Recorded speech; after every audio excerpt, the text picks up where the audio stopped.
ഐക്കരപ്പറമ്പ് ഐക്യപ്പെടുത്താൻ ജൈത്രൻ ഇറങ്ങുമോ? സമയക്കുറവും സാഹചര്യ പ്രശ്നങ്ങളും ഇനി ചികിത്സ തേടുന്നതിന് ഒരു തടസ്സമേയല്ല. ലാബ്സ് MHLന്റെ എല്ലാ സ്ഥാപനങ്ങളിലും ഓൺലൈൻ ഡോക്ടർ കൺസൾട്ടേഷൻ ലഭ്യമാണ്. കൊടുങ്ങല്ലൂർ നഗരസഭയിലെ വാർഡുകളിൽ ഏറ്റവും പ്രധാനപ്പെട്ട വാർഡുകളിൽ ഒന്നാണ് ഐക്കരപ്പറമ്പ്. ഒരു കാലത്ത് ഇടതുപക്ഷത്തിന്റെ ചങ്കിലെ ചോരയെന്നറിയപ്പെട്ടിരുന്ന വാർഡ്. 3 നഗരസഭാ ചെയർമാൻമാരെ സംഭാവന ചെയ്ത വാർഡ്.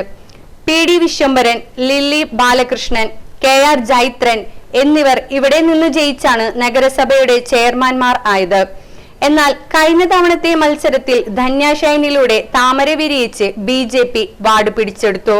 ഇത്തവണ ജനറൽ വാർഡായ ഐക്കരപ്പറമ്പ് ധന്യാശൈൻ തന്നെയാകും BJPയുടെ സ്ഥാനാർത്ഥി എന്നാണ് സൂചന.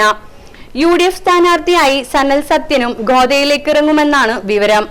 LDF സ്ഥാനാർത്ഥികളായി നിഖിൽനാഥ്, നൈജി എന്നിവരുടെ പേരുകൾ അന്തരീക്ഷത്തിൽ ഉണ്ടെങ്കിലും മുൻ നഗരസഭാ ചെയർമാൻ KR ജൈത്രൻ കളത്തിലിറങ്ങുമോ എന്നാണ് എല്ലാവരും ഉറ്റുനോക്കുന്നത്. ഐക്കരപ്പറമ്പുകാരുടെ മുഖ്യ പ്രശ്നം CA ഓഫീസ് സിഗ്നൽ ജംഗ്ഷനിലെ വഴി അടച്ചു കെട്ടുമെന്നതായിരുന്നു.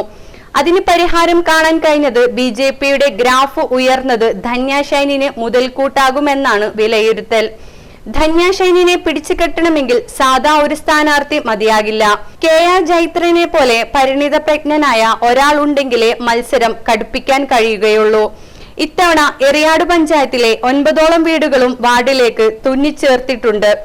എന്തായാലും നഗരസഭയിലെ മറ്റു വാർഡുകളിലേക്കാൾ കടുത്ത മത്സരം തന്നെയാകും ഐക്കരപ്പറമ്പ് വാർഡിൽ നടക്കുക എന്നതിൽ സംശയമില്ല.